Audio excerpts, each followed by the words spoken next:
రైతులు ఎలా పోయినా మీకు లెక్కే లేనట్టుగా ప్రవర్తిస్తున్నారు. ప్రతిరోజు పత్రికలు చూస్తే రైతుల ఆత్మహత్యలు కనిపిస్తూ ఉన్నాయి. ఇదేమీ మీకు పట్టదు. ఏది చెప్పినా ఏం చేసినా ఒక్క మీ అమరావతి కార్యక్రమం మీ సొంత మనుషుల జేబులు నింపుకునే కార్యక్రమం తప్ప మరొకటి జరగట్లేదనే విషయాన్ని ప్రజలు గమనిస్తూ ఉన్నారు. ఎందుకంటే మాదిగన్ అనేది వచ్చినప్పటి నుంచి అమరావతి అవినీతి మీద చర్చ జరుగుతుంది ప్రజల్లో.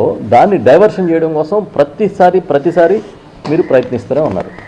మీ మంత్రులు అయితే ఏం మాట్లాడుతున్నారో తెలియదు. మొన్న ఒక మంత్రి, సమాచార శాఖ మంత్రి గారు పార్థసారథి గారు, YSR party all Qaeda party అంటున్నాడు ఆయన. అయ్యా పార్థసారథి గారు, 2024 ఎన్నికల వరకు ఎక్కడ ఉన్నారు మీరు? అది ఆల్ ఖైదా పార్టీ కాదు, ఆల్ వెల్ఫేర్ పార్టీ.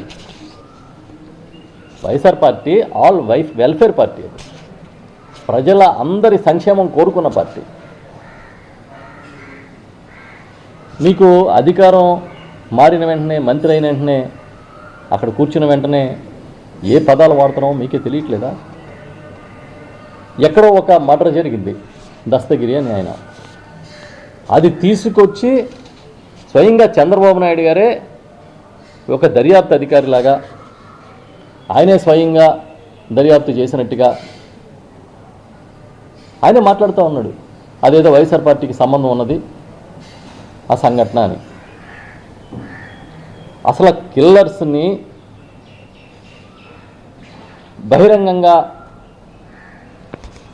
క్రైమ్ చేసేవాళ్ళని ప్రోత్సహించిన చరిత్ర మీది మొదటి నుంచి. హిస్టరీలోకి వెళ్తే చాలా ఇన్సిడెంట్లు దొరుకుతాయి. ఇవాళ వచ్చి ఏదో నీతులు చెప్తే ఎలా?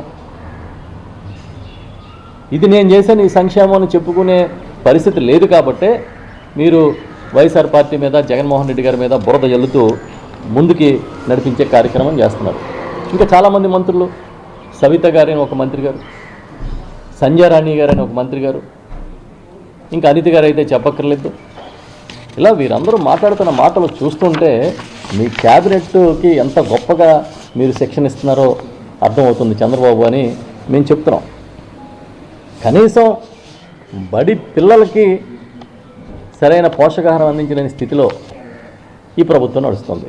ఇంకా సిగ్గుచి ఏంటంటే 10వ తరగతి పరీక్షల పేపర్లు సెట్ చేయలేకపోయారు, దిద్ది కరెక్ట్గా మార్కులు ఇవ్వలేని దుస్థితికి ఈ ప్రభుత్వం దిగజారిపోయింది. మీరు వచ్చి ఎదర వాళ్ళకి నీతులు చెప్తారు, లెక్చర్లు కొడతారు. 10వ తరగతి పరీక్ష పేపర్లు సక్రమంగా ఇవ్వలేని వాళ్ళు మీరు వచ్చి విద్యా వ్యవస్థ, విద్యా విధానం, ఎన్ని కథలు, కబుర్లు, కాకరకాయలన్నీ ప్రజల చేతుల్లో పువ్వులు పెట్టాలని ట్రై చేస్తూ ఉంటారు. ప్రజలు ఏమనుకుంటున్నారు ఒకసారి పబ్లిక్లోకి వచ్చి వింటే అర్థమవుతుంది.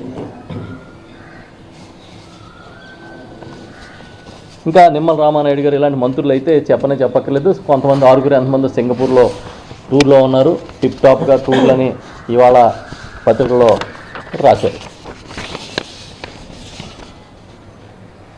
అసలు ఎంత దుర్మార్గం అంటే, ఈయన ఒక్కడికే హక్కులు ఉన్నట్టు, చంద్రబాబు నాయుడు గారి మద్దతు ఇచ్చే వాళ్ళకి మాత్రమే హక్కులు ఉన్నట్టు, మిగతా వాళ్ళందరూ పనికిమాలిన ఉన్నట్టుగా, మిగతా వాళ్ళంతా క్రిమినల్స్ అన్నట్టుగా చిత్రీకరించే కార్యక్రమం చేస్తారు.